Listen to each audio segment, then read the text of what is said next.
இந்த குவைத் நாட்டில் வேலை பார்ப்பாங்கள்ல வீட்டு டிரைவரா, அவங்கெல்லாம் எப்படி சாப்பாடுன்னு பார்த்தீங்கன்னா, சில வீட்டில் சாப்பாடு வீட்டிலேருந்தே வந்துடும், 3 வேளையும் வந்துடும். சில வீட்டில் 2 வேளை தான் கொடுப்பாங்க. அது மாதிரி வீடு இருக்குது.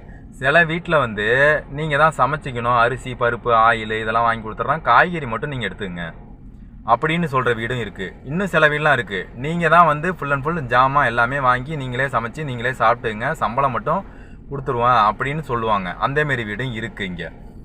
ஆனால் இங்கே வந்து நம்ம டியூட்டி போயிட்டு வந்தால் சத்தியமாக டைமே கிடைக்காது. எப்போ சமைக்கிறோம் எப்போ சாப்பிட்றோம் அந்த இதே தெரியாது. அதனால் வந்து வீட்டிலேருந்து வர்றது தான் பெஸ்ட்டு. அதுவும் அங்கேயும் கொஞ்சம் பிரச்சனை இருக்குது. என்னென்னா, இந்த ஆந்திரா வீடாக இருந்தால் பிரச்சனை இல்லை, காரஞ்சாரமாக நம்ம ஊரில் இருக்கிற மாதிரி இருக்கும்.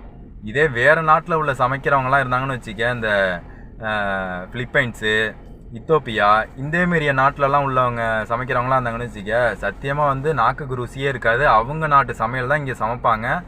அப்படி இல்லைனா இந்த நாட்டில் உள்ளதான் சமைப்பாங்க. இந்த நாட்டிலையும் வந்து காரஞ்சாரமே சேர்த்துக்க மாட்டாங்க. எப்படின்னா, இந்த மிளகா பொடி, அதுக்கப்புறம் இந்த சிக்கன் மசாலா மட்டன் மசாலா எதுவுமே சேர்த்துக்க மாட்டாங்க.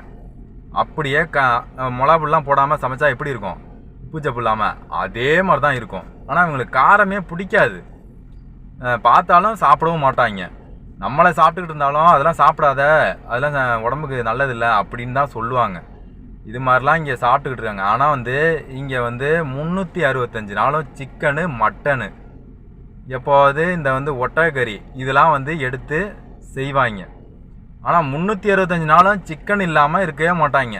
எல்லா வீட்லேயுமே இங்கே நான்வெஜ் இருக்கும். அது வந்து ஆனால் உப்பு சப்பு இல்லாமல் இருக்கும். இந்த சிக்கன் மசாலா மட்டன் மசாலா மிளகா பொடி இதெல்லாம் வந்து எதுவுமே சேர்க்க மாட்டாங்க. ஏன்னா இதெல்லாம் போடாமல் தான் இந்த குழம்பு வச்சு கொடுப்பாங்க. இவங்க அதுதான் சாப்பிடுவாங்க. நமக்கு அந்த சாப்பாடு தான் வரும். இதை தான் இங்கே சாப்பிட்டுக்கிட்டு இருப்பாங்க.